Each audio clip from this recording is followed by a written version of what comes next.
Yeah, Daytona, it's over. It's the Weege Show brought to you by Racetech and their gold valves. Kind of like getting yourself a nice gold Rolex watch. Gold valves make your suspension plusher, a better bottoming resistance, and more traction. They're made and engineered in the USA. Also, Racetech, big with the engine service as of late. And the Daytona lights are showing me. I gotta wipe off this lens. Hold on here. Giving it to you raw here at Daytona. Yeah, engine service is used by a lot of top privateers like Chris Blows. Blows is gonna blows. He's just gonna be solid in every 250 race now until probably the year 21. Myself and Kevin Kelly leaving the pit after, look, I will admit that Daytona is not always the best track for passing in action, but it seems to somehow work out. We announced a race tonight along with Rob Vitus, and it seems to work out. We went down to the last lap, and there was a battle. We had 3 or 5 LCQs. I don't know how many we had. Yes, exactly. We just kept redoing them. Keep redoing them. And, okay, we finally got it, I think. I think we finally have some drama between Cooper Webb and Ken Roczen. We've been waiting for it for years. They've been very cordial to each other, despite some problems in the past and some personal issues and constant last lap attacks from Webb.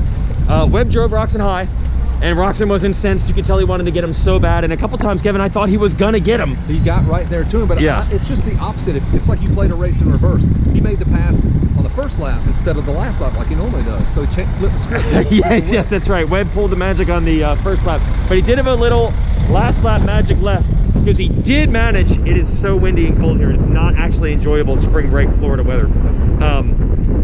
Okay, before our main event, I'm doing everything I can to fill time and all that, and I just say, hey, anybody can win, spoilers. And you called it the Yamaha guys. There's something special tonight with the Yamaha guys, and they really showed it. They brought it in the main. Plessinger was 99.9% had Cooper Webb covered. Oh, absolutely. Just a mistake right there on the last lap. Yeah. Cooper was able to triple and zip right by him, but that's what Cooper does. He always does that. He just figures out these last lap deals. Oh, look at these guys celebrating. There's the... Yeah. I'm going to take people out. McAdoo taking the win. Hey. Yeah, it's the Weege Show.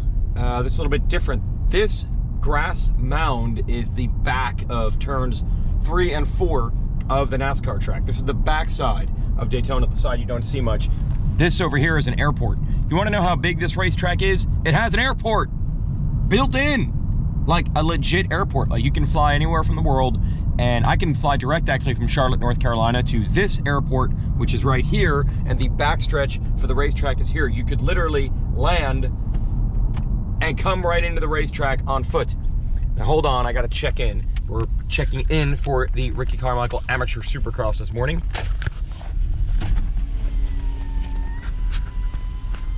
How you doing? Howdy.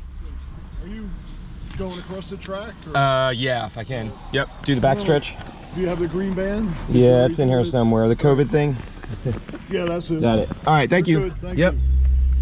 Yeah, so that is Daytona International Speedway right there, the world center of racing. We're back here in the morning. Usually I've got the Weege Show posted by now, but I figured why not show you a little behind the scenes of how this amateur deal works. We moved everything to the backstretch, and I'll cut into the track. At one point, there's all the pace trucks and pace vehicles.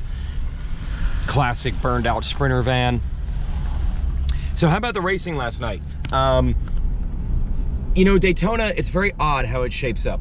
This track is not awesome for passing. People do not want to say bad things about Daytona because everybody respects the place and respects the roughness and toughness of the track. So if a rider were to say that the Daytona track isn't good, it would almost be on them for, well, you just don't like a track that's tough and separates the men from the boys. So no one really wants to say anything bad about it, but all the riders secretly know that you cannot pass on this track.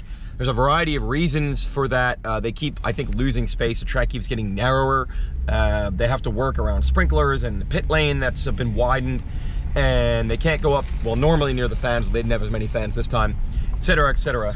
So the track doesn't lead to good passing, yet somehow the last couple of years, we've ended up with good racing merely because guys keep pressure on each other and stay close, and it keeps things tense for the entire main event. And that's really what we saw last night when you consider the battle and how important it was. Oh no, don't tell me this bike rack is gonna stop me.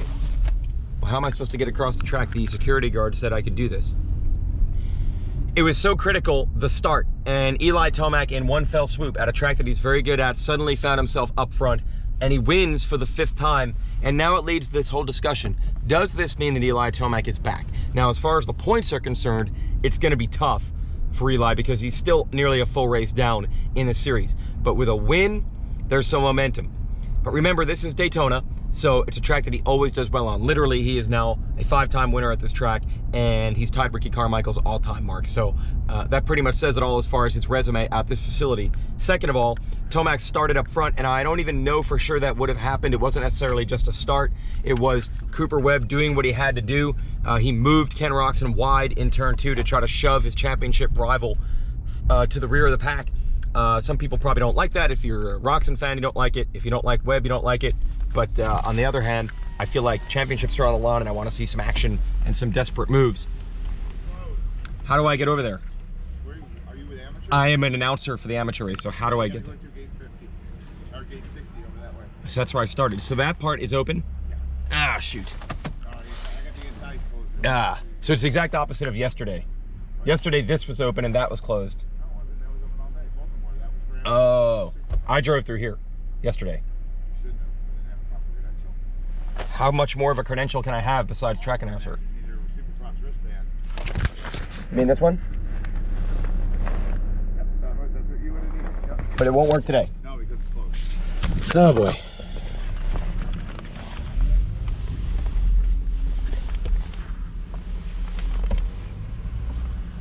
That is classic Daytona security. So we're just gonna keep driving around doing nothing like that. So Tomac won at Daytona and he had a big lead. And look, it wasn't like Webb or anyone else was even close to the equal of Tomac on this night. He's just awesome at this track. And I think if you give Tomac a whole shot on any track, he's still gonna be tough to beat. But getting whole shots for Tomac has historically been hard. So is this the beginning of a run? You know, we will have a 3-race stretch at Atlanta Motor Speedway. I don't know how similar that track's really going to be to Daytona. I've heard it's going to be more supercrossy. I don't think it's going to have the sand, for example, and the general outdoor style roughness of Daytona. So I don't know if it's going to be, you know, Daytona's 2, 3, and 4 for Tomac. There is at least a chance he could go on a run, but I think that points gap is still going to be tough to make up. Now let's go back to the Webb-Roczen duel. I think it's cool. Guys are battling for championships, and I think they should do everything they need to do. Now, Roczen was not pumped on it at all. We know that they've been extremely cordial to each other, Roczen and Tomac over the last couple, Roczen and Webb over the last couple of years. That finally was not the case. Roczen was hot after this one. He pulled up and he gave Webb a mouthful or an earful after it. As Webb said, he was running his mouth. And Webb alluded to Ken's been doing a good job of focusing on himself this year, and now it looks like he's not focused on himself anymore. I feel like it's going to be tough to beat Webb at that type of game. That's the stuff he's really good at. If he can make it a little bit chippy, get some aggression in there, I feel like he's better at that than Roczen. Roczen is better when Roczen's just doing Roczen. Where do I go? So it'll be interesting to see if any of this bleeds over. I would not be surprised in a few days if Roczen says, I've calmed down, I've cooled down, I'm good. Where is this gate? We're gonna keep trying. There's some rando motorhomes back here. May get stuck here too. This is Daytona, everybody. That's how it works. I'm just trying to get over there. I'm just trying to get to the amateur track. So, I don't know how Webb did this. Look, Aaron Plessinger was better than Webb for 99.9% of that main event. Aaron Plessinger got around him. Aaron Plessinger pulled away. Now, a few days before this event, I talked to Dylan Ferrandis, and he said they did. Let me check in with these dudes.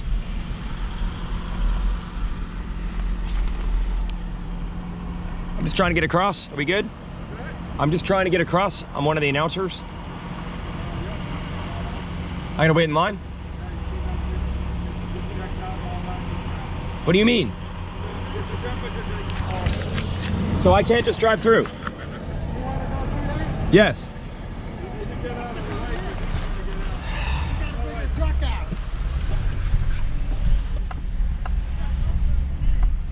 This is unbelievable. This is unbelievable. So now I gotta wait in line to get in. Oh my gosh, this is unbelievable. Okay, here we go. So we'll just wait in line as we go in. Hi. Hi. You got your, yep. Yeah. Oh, we're going.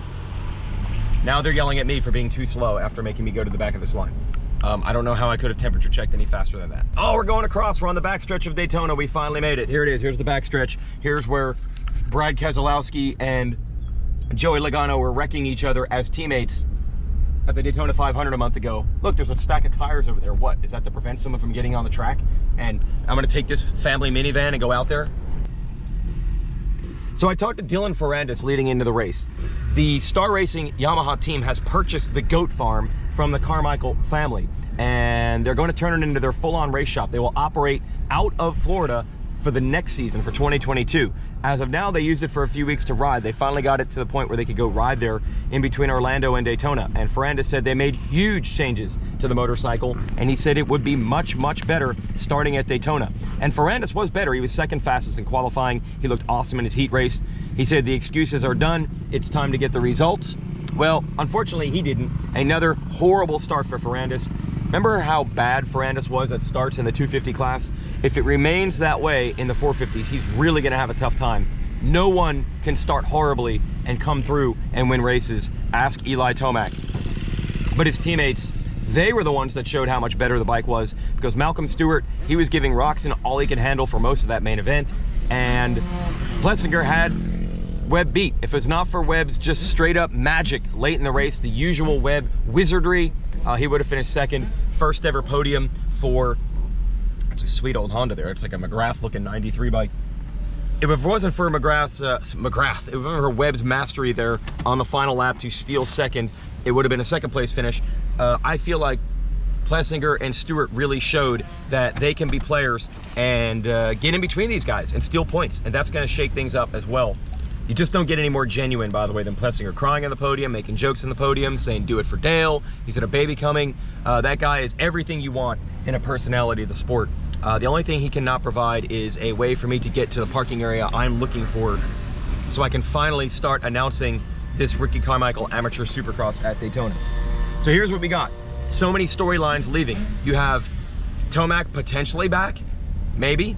You have things getting a little chippy between Roczen and Webb. Of course, there's a fence here, so I cannot get to this side, which is where I want to go. There's another fence here. Yeah, I'm just gonna have to park here. I'm done. Just can't do it. Just cannot get to that side no matter what I do. So I'm gonna park here. There's more fencing. Oh my gosh. This truck's gonna be blocked. We're done. I'm set. I can't get where I need to go. This is classic Daytona. And we'll see. This points race is down to 2 between Webb and Roczen, and I'm down to even later than I ever wanted to be, and I'm gonna run over some amateur kids as I try to figure out my way through this parking lot. I better concentrate on driving. You can concentrate on watching the racing. Thanks for watching the Weege Show, and thank you to Race Tech.